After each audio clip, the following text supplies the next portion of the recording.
ಇವತ್ತು ಇಡ್ಲಿಲಿ ನನ್ನ ಮಗಳಿಗೆ ಗೋಬಿ ಮಂಚೂರಿ ಮಾಡಿಕೊಟ್ಟಿದ್ದೆ. ಇದು ಇದು ಆಕ್ಚುಲಿ ಚೆನ್ನಾಗಿರೋ. Hi guys, welcome back to my mini vlog. ಬೆಳಗ್ಗೆ ಎದ್ದು ಫ್ರೆಶ್ ಅಪ್ ಆಗಿ ದಿನನಿತ್ಯ ಕೆಲಸ ಎಲ್ಲ ಮುಗಿಸ್ಕೊಂಡು ಈಚೆ ಬಂದೆ. ಗಿಡದಲ್ಲೆಲ್ಲ ಹೂ ಬಿಟ್ಟಿದ್ದು ನೋಡಿ ತುಂಬಾ ಖುಷಿ ಆಯಿತು. ಹಾಗೆ ಗಿಡಕ್ಕೆಲ್ಲ ನೀರು ಹಾಕೊಂಡು ಒಳಗೆ ಬಂದು ತಿಂಡಿಗೆ ನಾನು ಮೊಸರನ್ನೇ ಮಾಡ್ಕೊಂಡಿದ್ದೆ. ಇವತ್ತು ನಾನು ಚಾಮುಂಡೇಶ್ವರಿ ದೇವಸ್ಥಾನಕ್ಕೆ ಹೋಗಬೇಕಿತ್ತು. ಇವತ್ತಿಗೆ 7ನೇ ವಾರ ನಾನು ನಿಂಬೆಹಣ್ಣು ದೀಪ ಹಚ್ಚಬೇಕಿತ್ತು. ನವರಾತ್ರಿ ನಡೀತಿರೋದ್ರಿಂದ ತಾಯಿಗೆ ತುಂಬ ಚೆನ್ನಾಗಿ ಅಲಂಕಾರ ಮಾಡಿದರು. ಅಲ್ಲೇ ಪ್ರಸಾದನ ಕೊಟ್ಟರು ಅಂದ್ಬಿಟ್ಟು ತಿಂದ್ಕೊಂಡು ಮನೆಗೆ ಬಂದೆ. ಸಂಜೆ ಇಡ್ಲಿ ಮಿಕ್ಕಿತ್ತು ಅಂದ್ಬಿಟ್ಟು ನನ್ನ ಮಗಳಿಗೆ ಇಡ್ಲಿಲಿ ಗೋಬಿ ಮಂಚೂರಿ ಮಾಡಿಕೊಟ್ಟಿದ್ದೆ. ತುಂಬ ಚೆನ್ನಾಗಾಗಿತ್ತು ರೆಸಿಪಿ ಮಾತ್ರ. ನನ್ನ ಮಗಳಂತೂ ತುಂಬ ಇಷ್ಟಪಟ್ಟು ತಿಂದಳು. ಹಾಗೆ ನಿಮ್ಮ ಮಕ್ಳಿಗೂ ಕೂಡ ಈ ಥರ ಒಂದು ಸತಿ ಮಾಡಿಕೊಡಿ.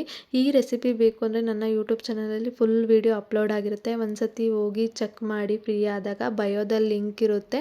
ನೀವು ಮಾಡಿ ಹೇಗಿತ್ತು ಅಂತ ನನಗೆ ಕಮೆಂಟ್ ಮಾಡಿ.